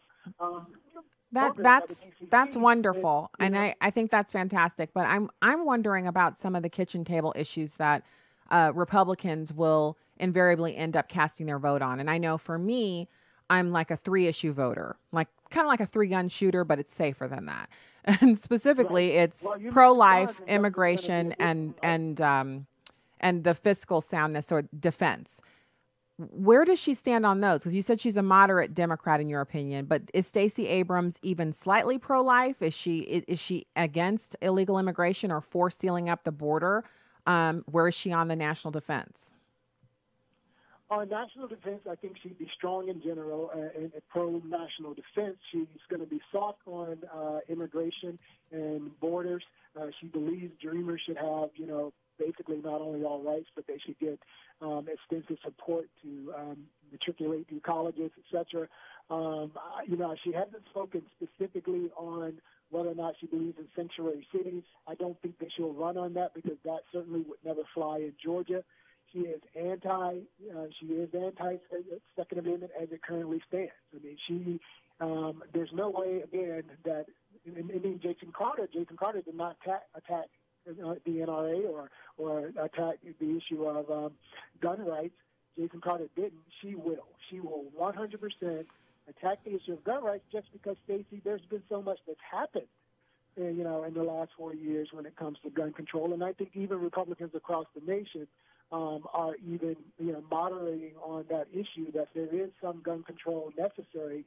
So no, I'm not. She's going to do that. I don't know any solid Republicans that are moderating on gun control. I know plenty of rhinos who are moderating on it, but I mean, there is no moderation on the Second Amendment. The term "shall not be infringed" is something I take very literally, and I think that is one of the ways you can tell if someone is getting a little bit too much rhino sauce in the mix, which is they start talking about gun control and moderating on the Second Amendment. We have a lot of systemic issues in this country that we could definitely make some changes in, but the Second Amendment is not one of them. In fact, it's the direct route to demonization of gun owners. It's how we get there. We get to demonizing gun owners who haven't pulled the trigger, who have killed no one, by talking about gun control and moderating the Second Amendment. And I think when we talked just a second ago and I asked you if you thought she would win, and you spoke about her organizing capabilities and all of that, I seriously believe, and I don't have your experience in the Georgia GOP or in Georgia in general. I just have a few cousins who've lived there, and I've been there like 50 times.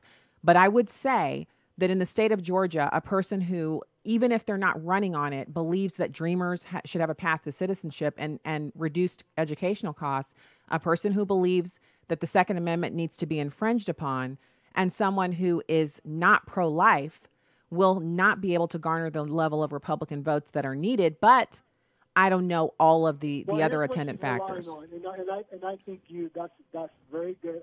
That's a very good analysis, I think, that you just made there, Stacey. But here's what she's relying on. I noticed something really, really early in this contest that really kind of surprised me.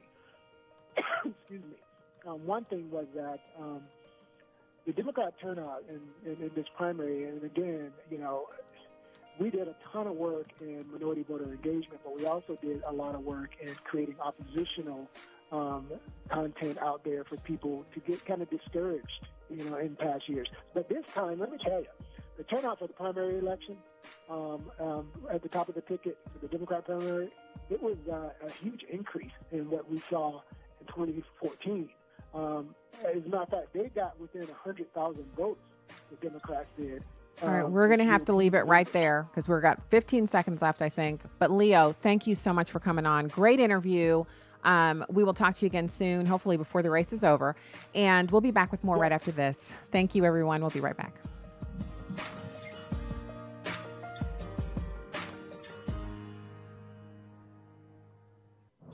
This is Uncommon Moments. Here's former Super Bowl winning NFL coach Tony Dungy and his wife Lauren sharing from their book Uncommon Marriage. Building a strong marriage requires more wisdom, not to mention grace, than any of us have in ourselves. Lauren and I have discovered 8 core principles of an uncommon marriage. 1. Look to the Bible as your guidebook and to Christ as the living example for your marriage. 2. Stay in sync spiritually. 3. Manage expectations and appreciate your differences. 4. Work as a team. 5. Practice committed love. 6. Communicate well and often. 7. Don't run away from conflict. And 8. Support each other in serving others. Tony and Lauren Dungy, authors of Uncommon Marriage, learning about lasting love and overcoming life's obstacles together. Discover more at CoachDungy.com. Abraham Hamilton III. God put us in this world at this time to be salt and light. We don't fold because of the darkness that we're facing. This is not the first time in the world's history that it's gotten dark. God has called you and I to be his ambassadors, even in this dark moment. Tune in to the Hamilton Quarter, weekdays at 5 p.m. Central on Urban Family Talk. Romans 13:14 says, "Clothe yourselves with the Lord Jesus Christ and make no provision for the desires of the flesh." So what are you clothing yourself with? Whether we realize it or not, what we allow in our temples affects our way of living. We can't feed ourselves junk and expect to hear from the Lord. Clothe yourself with the righteousness of God at urbanfamilytalk.com. Stacy Washington. And so to this day, I don't eat green beans. If they bring me a plate of food at a restaurant and they've substituted green beans for some other vegetable because the other vegetable is out of season, I will make them bring me a saucer and remove the green beans from my plate and take them off of the table because I cannot abide green beans. And so Chuck Schumer and the Democrats have to sit down to the table and it's loaded up high with green beans and they have to stay there until they've eaten them all.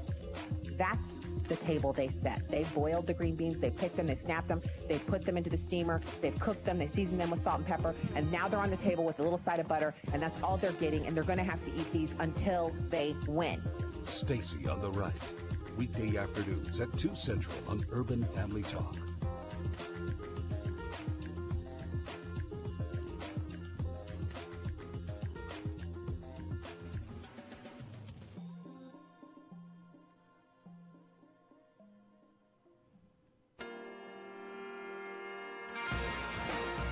This is Stacy on the Right on Urban Family Talk. This is certainly a surprising development. Let me explain how it happened. The president did just land here a few moments ago. He is greeting a few military officials here at Ellington Field just outside of Houston. But we are told by pool reporters, including our Kevin Liptak, on the plane that the president invited reporters up to his office on Air Force One, which is a makeshift Oval Office, if you will, and he talked to these reporters for about 30 minutes or so. Most of that conversation was indeed off the record, but the part that he wanted to put on the record, we are told, is this specific new information about how he is thinking about pardoning former Illinois Governor Rod Blagojevich, as you said, as well as Martha Stewart. Now, this is certainly coming as the president is giving a lot of attention to pardons. He has been doing it with more frequency. Of course, had an earlier tweet this morning about Dinesh D'Souza, but it is the Rod Blagojevich potential pardon that is certainly interesting, John. And you can see the president is now waving to a small crowd of supporters here behind me. He's pumping his fist into the air there as he gets into his limousine there. But certainly these pardons are something that are quite unusual. Rod Blagojevich, of course, a Democrat. He is one of a long line of Illinois governors who have been sentenced on corruption charges of a variety of matters. He just recently had an op-ed in the Wall Street Journal talking about sentencing reform. But one other similarity Rod Blagojevich has to Martha Stewart, they were both on The Apprentice. John, they were both on the president's show, of course, before he came into the White House. So he knows them. He's familiar with them.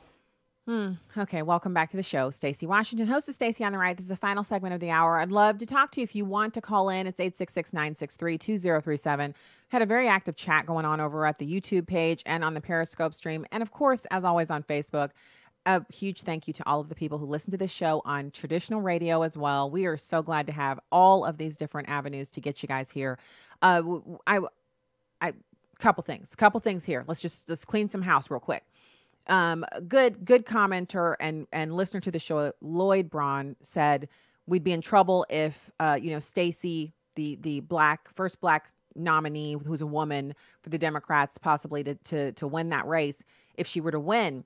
Look, I gotta say, I agree with the comment that the biggest fear is that the Republicans won't think they have to go vote. That's Tracy Knight commenting on YouTube. They think it's a shoo-in for the GOP. That is the danger everywhere. It's the danger here in St. Louis and in the state of Missouri in unseating Claire McCaskill. It's that Republicans will not turn out in the same feverish level that we have on the midterms when we've not been in power in Washington. We think, oh, we got this. There's no way people are going to vote for him. There's no way people are going to vote for her. As we just heard with Leo Smith, who has been very traditional Republican in my estimation, he actually sounded he sounded kind of like he thought this was a groundbreaking kind of a candidate. And so I got something to say to you about that. And can we talk for a second? Remember that New York lady, she used to be on TV or something, and she'd say, can we talk? Can we chat for a sec? Good. I'm glad that whoever's still on here has agreed to let me lay my heart out there. I wondered if, and this has been shared with me many times, and I even did the experiment myself. The experiment is, it occurs during the time when Barack Obama is running for the presidency. And remember, we've had viable Republicans who are black, who have run for the presidency before. Alan Keyes comes to mind, but Herman Cain. And I remember asking my family members, why wouldn't you vote for Herman Cain? He's much more along the lines of what you believe in, aside from he's not a Democrat. But when I say I believe in hard work and saving your money and investing and paying lower taxes, personal responsibility, all the things that Herman Cain believes in, he just happens to be a Republican. If it was between him and Joe Biden, who would you vote for? Joe Biden. Why? Because he's a Democrat. But what I was told over and over and over again was I had to honor the historicity of Barack Obama's presidential run because he was black and I'm black. Never mind the fact that Barack Obama said if a baby was born alive during a botched abortion, it's above his pay grade to decide what happens to that human being. And that's only one of the many egregious statements that Barack Obama made. Not to mention the fact that he drugged the entire Democratic Party and the black community over to the corner of the left as it pertains to traditional family marriage, which the black community needs more than any other ethnic group in this country. So when I can't tolerate it. And so I have to clear the deck here right now. If you are a Christian, and we have a huge listening audience in Georgia, one of our affiliates that we air live on in Norwood, Georgia, that reaches into Atlanta, a huge portion of that. And that's a top 10 radio market area. Also, Memphis is another one of our big affiliates, but that Atlanta market, I know we have listeners from there. And what I'm saying to you is, this is Christian radio. I'm assuming you're listening because you are a Christian, child of the King, hands in the air on Sundays, Wednesday nights, Bible study. You're not cursing. You're not profane. You believe in Jesus Christ crucified. You're all in. How can you vote for someone like Stacey Abrams just based solely upon her skin color? The Bible says there is neither Jew nor Greek, bond nor free. Christ is all and in all. So the permanent tan will mean nothing at the judgment seat. When we leave this earth, when we die, we leave this physical body behind, and all of the different qualifiers stay here too. We will not present ourselves at the feet of Jesus as black, conservative, wife, mom, gun owner. I mean, check out my Twitter feed, Second Amendment supporter, Air Force veteran, Emmy nominee. None of that stuff's going to matter then. It's either child of the king, not child of the king. So why are we allowing the fact that Stacey Abrams is black and a woman to wipe away all of her more liberal viewpoints? When she gets in office, she's not going to say, well, I was swept in on this historic vote, first black woman, to ever hold this office, governor of this great state of Georgia, huge GDP, fantastic, diverse population, the most diverse city in the United States, Atlanta. She's not going to go in and say, I need to govern from the middle because this is a red state. She's going to try to put in as much of the progressive left agenda as she possibly can. Whatever she can get away with, whatever the legislature can get passed that she can sign, she's going to do. So just back off of that for a second and understand that it's historic. But do you think there's a chance that if I was a Democrat and I was a hardcore liberal, I could get a radio show on a conservative network or a Christian network if I was espousing anti-Christian views just because I'd be the first black woman? No. Is there any chance that as a conservative black woman, I can get my own TV talk show on NBC or CBS as the first black woman to hold that who's a conservative? No. They're not going to let me on there with my own talk show because viewpoint matters more to them than the historic nature. They've already satisfied all that stuff. They've had Oprah. They got Gail on the morning show now. They don't need any more historic firsts unless it's somebody who's a homosexual. So that is not something the left buys into. They would never vote for a conservative over a white person just because that conservative was black. Understand that. I mean, we've been talking, the title of today's show should have been Double Standard Expose, because we've been weaving in and out of this subject with the Samantha Bee story, which, by the way, I just posted in one of the chats here. Samantha Bee has lost Auto Trader. Auto Trader has pulled their ads from her program. And so Stacey Abrams is on the left. Stacey Abrams wants to be the governor of Georgia. She wants to govern from the left. She is not going to respect pro-life. She is going to try to implement gun control on the citizens of Georgia. And no matter what your one issue vote is, if it's immigration, she's bad on that. If it's guns, she's bad on that. If it's fiscal responsibility, she's bad on that. It's not about demonizing her. It's about running a campaign that exposes her true intentions and then giving voters a choice.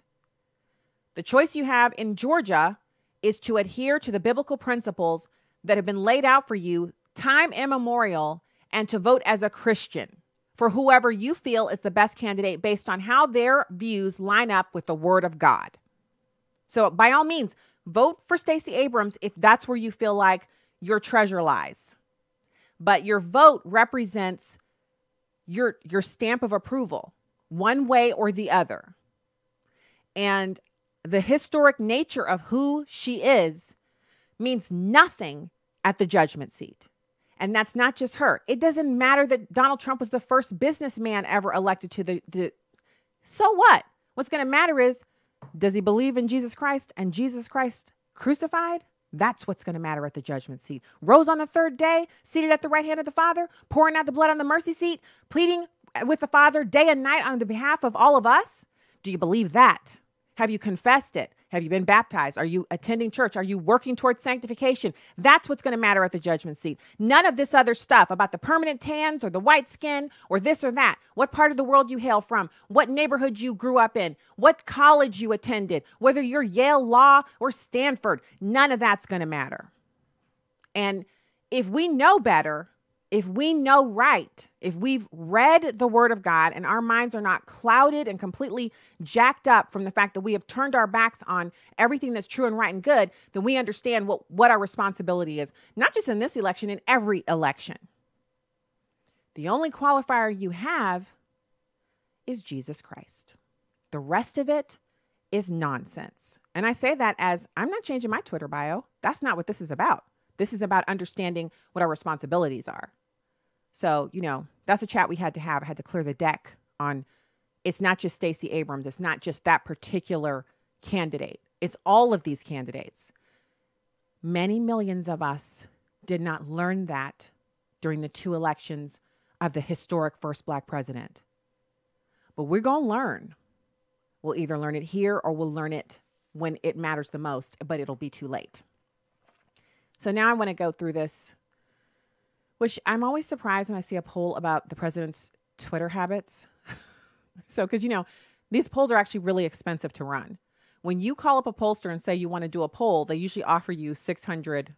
So that's 600 people that they guarantee to get a response from, which means they have to call 3 times that many because tons of people are just going to hang up. So this poll was conducted May 23rd through 29th. 1,995 registered voters. That means they called almost 3 times that many. And they had to only call registered voters.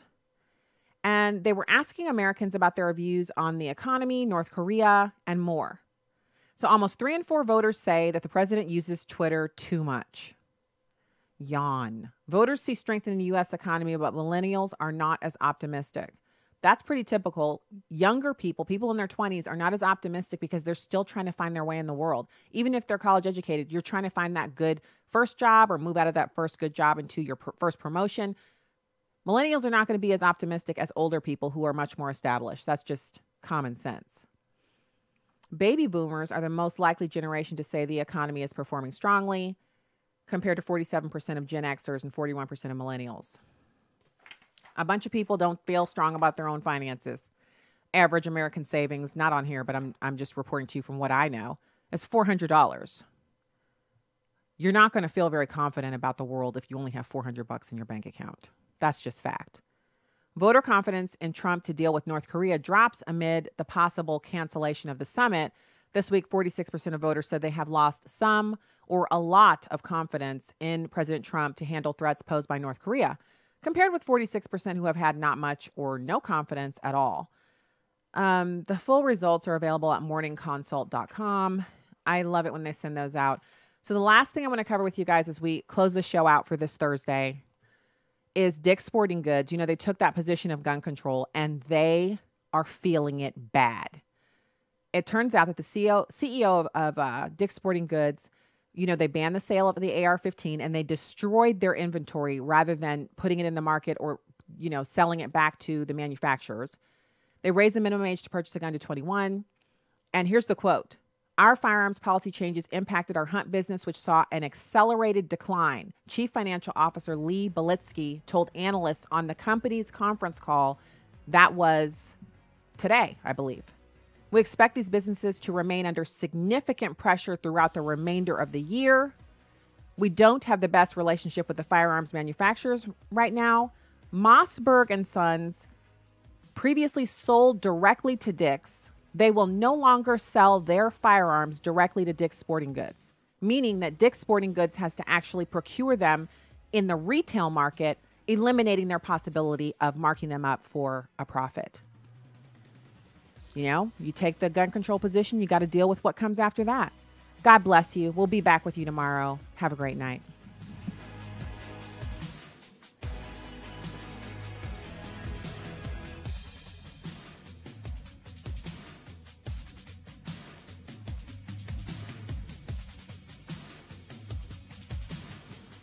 The views and opinions expressed in this broadcast do not necessarily reflect those of Urban Family Talk, Urban Family Communications, or American Family Association.